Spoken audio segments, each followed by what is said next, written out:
Hello दोस्तों, आप लोगों का फिर से एक बार स्वागत है आपकी एक नई वीडियो में। तो दोस्तों आप लोग यहां देखेंगे अर्धवार्षिक परीक्षा 2024 से 2025 सामान्य हिंदी पेपर कक्षा 12। अब दोस्तों मैं यहां पर आप लोगों का समय वेस्ट ना करते हुए यहां पर देखिए सीधा हम देखते हैं क्वेश्चन। यहां पर प्रश्न एक है, निम्नलिखित प्रश्नों के उत्तर सही विकल्प चुनकर लिखिए। अब यहाँ पर देखिए आपको 4 ऑप्शन दिए और जो आपका ऑप्शन सही हो वो आपको लिखना है। यहाँ पर हो सकता है दोस्तों ऑप्शन गलत हो, क्योंकि पेपर मैंने किसी से लिया है और मेरे पास समय बहुत कम है, क्योंकि मैं आपको क्वेश्चन पेपर बता रहा हूँ, इतना ही आपके लिए बहुत है। देखिए का आपका दिया है, भूले विसरित चित्र, रेखा चित्र के रचयिता है कौन है वो आपको यहाँ पर बताना है। खा है आपका आलोचना साहित्य से संबंधित कृति है। गा है आपका मुंशी प्रेमचंद्र द्वारा संपादित पत्र है। और घा आपका भारतेंदु युग की पत्रिका नहीं है। अड़ा देखिए कि हिंदी पृथक पत्रिका उद्दंड मातरंड के संपादक हैं, वो आपको यहाँ पर बताना है। और दोस्तों यहाँ पर प्रश्न आपका जो 2 दिया है वो इस प्रकार से दिया है कि निम्नलिखित प्रश्नों के उत्तर सही विकल्प चुनकर लिखिए। अब देखिए का क्या दिया है, परिवर्तन किस कवि का रचना है। और खा आपका दिया है आधुनिक युग की मीरा है। गा आपका दिया है निम्नलिखित में से मैथिली शरण गुप्त का पहला काव्य संग्रह कौन सा है, आपको बताना है। और देखिए यहाँ पर आपका चा दिया है कि कानन कुसुम के रचनाकार हैं। आना देखिए प्रिय प्रवास काव्य कीर्ति का मुख्य रस है, आपको यहाँ पर बताना है। अब दोस्तों आप लोगों ने यहाँ पर ये देख लिए कि ऑप्शन वाले प्रश्न। अब आगे आपका क्या दिया है, पूरे दोस्तों 10 नंबर का गद्यांश और 10 नंबर का पद्यांश दिया है। प्रश्न 3 है कि दिए गए गद्यांश पर आधारित निम्नलिखित प्रश्नों के उत्तर दीजिए। तो आप लोगों का गद्यांश यहाँ पर ये दिया है और प्रश्न आपके यहाँ पर ये 5 प्रश्न दिए हैं। देखिए आप लोग इसमें इसके गद्यांश के जो पाठ है एवं शीर्षक जो है इसको आप जानते हो तब इसके बारे में आप लिख सकते हैं। बाकी अथवा वाला आप देखना चाहें तो अथवा वाला भी आप कर सकते हैं। तो यहाँ पर देखिए दोस्तों आपका अथवा में दिया है कि लंबा मुंह अच्छा नहीं लगता, बीमार के पास लंबा मुंह नहीं।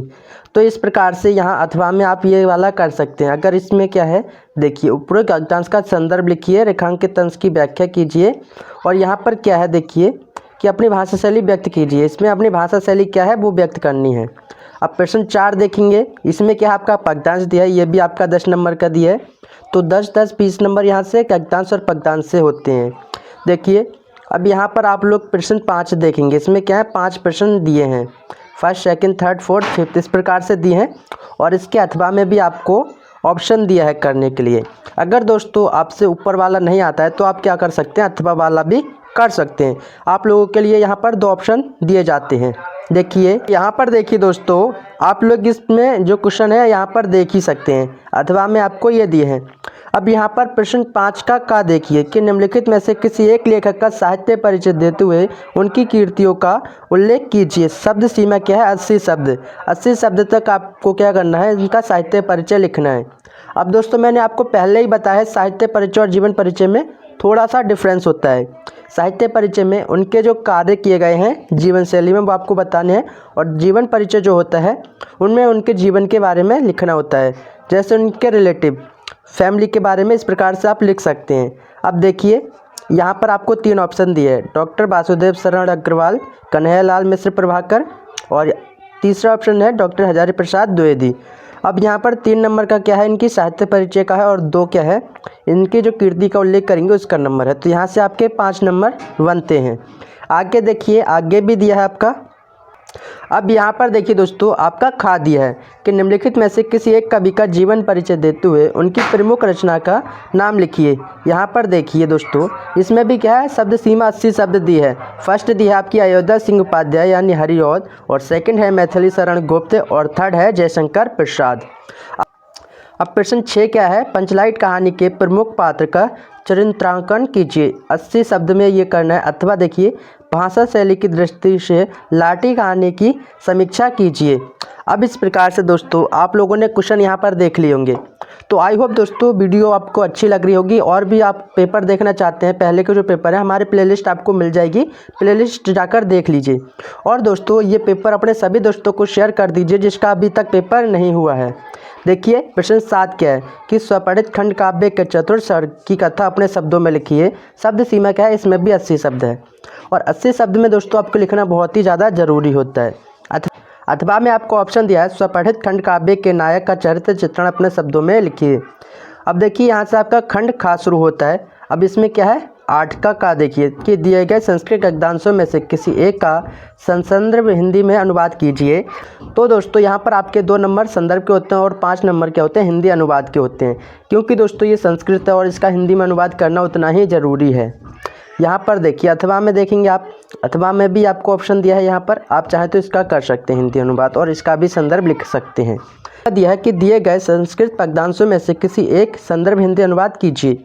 यहाँ पर आपको 2 दिए हैं, एक ये दिया है ऊपर और एक अथवा में दिए है।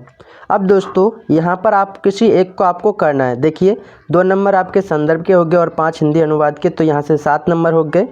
और प्रश्न 9 देखिए, निम्नलिखित मुहावरों एवं लोकोक्तियों में से किसी एक का अर्थ लिखकर वाक्यों में प्रयोग कीजिए। यहाँ पर दोस्तों आपको 4 ऑप्शन दिए हैं।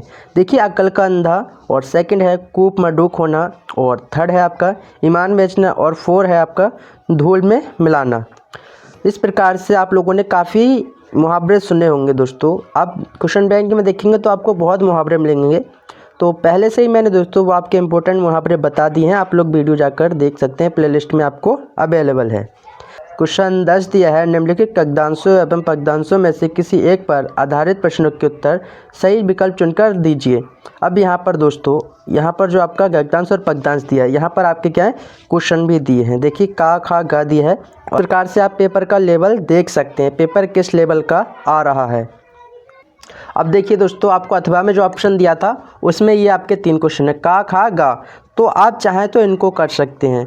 अब यहाँ देखिए प्रश्न 11 का क्या है कि निम्नलिखित शब्द युग्मों का सही अर्थ चुनकर लिखिए। अब यहाँ पर क्या है, अम्ब और अम्ब है। यहाँ पर दोस्तों थोड़ा सा डिफरेंस होता है, लेकिन उसका अर्थ अलग अलग होता है। देखिए यहाँ पर आपको 4 ऑप्शन दिए हैं, माता और पानी, माता और पिता, आकाश और स्वर्ग, और आकाश और आग। तो जो ऑप्शन आपका राइट होगा वो आपको लिखना है। अब यहाँ पर सेकंड दिया है श्रुति और क्षति। यहाँ पर इसी प्रकार से इसके भी 2 अर्थ हैं, तो यहाँ पर आपको जो सही उत्तर है वो आपको लिखना है। और इसी प्रकार से दोस्तों आप लोग नीचे खा देखिए कि निम्नलिखित शब्दों में से किसी एक शब्द के 2 अर्थ लिखिए। यहाँ पर फर्स्ट आपका कंचन, अंश और कर्ण। यहाँ पर दोस्तों इस प्रकार से आपको 100% बोर्ड परीक्षा और प्री बोर्ड जो एग्ज़ाम होगा उसमें भी आना ही है। थोड़ा बहुत चेंज हो सकता है, लेकिन दोस्तों आना ज़रूर है। देखिए आगे क्या है आपका गा दिया है कि निम्नलिखित वाक्यांशों के लिए एक सही शब्द का चयन करके लिखिए। देखिए सत्य में जिसका दृढ़ विश्वास हो उसे क्या कहते हैं? सत्यव्रत कहते हैं, सत्यवादी कहते हैं, सत्याग्रही कहते हैं, या सत्यनिष्ठ कहते हैं। और जो बंदा करने योग्य हो उसको क्या कहते हैं? वंदनीय कहते हैं, पूजनीय कहते हैं, आदरणीय कहते हैं, सम्माननीय कहते हैं। घा देखिए, निम्नलिखित में से किन्हीं 2 वाक्यों को शुद्ध करके लिखिए। फर्स्ट आपका रोटी मोहन ने खाई, और सेकंड है आपका दीपक प्रज्वलित कर दो, और थर्ड है आपका दही बहुत खट्टी है, और फोर्थ है आपका गुड़ का स्वाद मधुर मीठा है। तो यहाँ पर इस प्रकार से आपको 2 ऑप्शन सही करके लिखने हैं। यहाँ पर दोस्तों 12 का क्या है, भयानक रस अथवा करुण रस का लक्षण सहित उदाहरण लिखिए। यहाँ पर क्या करना है, परिभाषा सहित उसका उदाहरण लिखना है। खाद देखिए, संदेह अथवा रूपक अलंकार की परिभाषा देते हुए एक उदाहरण भी लिखिए। और ग है आपका सोरठा अथवा दोहा छंद का लक्षण और उदाहरण भी लिखिए। तो दोस्तों यहाँ पर आपको ये 2-2 नंबर में आते हैं। यहाँ पर आप इनको सही से करेंगे तो यहाँ पर आपको 6 नंबर ईजिली मिल जाएंगे। देखिए आगे आपका प्रश्न 13 क्या दिया है कि लाउडस्पीकर से उत्पन्न ध्वनि प्रदूषण के संबंध में दैनिक समाचार पत्र के संपादक के लिए पत्र लिखिए। यहाँ पर दोस्तों पत्र लिखना है और यहाँ पर आपको 6 नंबर मिलने हैं दोस्तों। अथवा में आपको ऑप्शन दिया है कि अपने इलाके में फैली गंदगी और सफाई की कुव्यवस्था को लेकर स्वास्थ्य अधिकारी को प्रार्थना पत्र लिखिए। अब दोस्तों अभी तक आप लोग यहाँ पर इस वीडियो को देख रहे हैं तो आपके मन में जिज्ञासा होगी कि हम आगे के भी पेपर देखें। तो उसके लिए आपको करना क्या है, इस वीडियो को शेयर करके चैनल को सब्सक्राइब करके बेल आइकन को प्रेस जरूर कीजिए, जिससे आने वाली एक ऐसी नई वीडियो का आपको नोटिफिकेशन मिलता रहे। प्रश्न आपको 14 दिया है, निम्नलिखित विषयों में से किसी एक पर अपनी भाषा शैली में निबंध लिखिए। यहाँ पर आपको 4 ऑप्शन दिए हैं, का, खा, गा, घा। अब का क्या है, जहाँ सुमिति तथा संपत्ति नाना, और खा आपका है मन के हारे हार हैं, मन के जीते जीत। यहाँ पर दोस्तों गा आपका दिया है विद्यार्थी और अनुशासन, और घ आपका राष्ट्र निर्माण में शिक्षक की भूमिका। तो आप लोगों ने पेपर देख लिया दोस्तों। एक बार मैं दोस्तों फिर बोल रहा हूँ आपको, पेपर शेयर करके और चैनल को सब्सक्राइब जरूर कीजिए, क्योंकि आपके बोर्ड एग्ज़ाम के लिए यहाँ पर बहुत सी ऐसे मोस्ट इंपॉर्टेंट क्वेश्चन मिलते रहेंगे विद सॉल्यूशन के।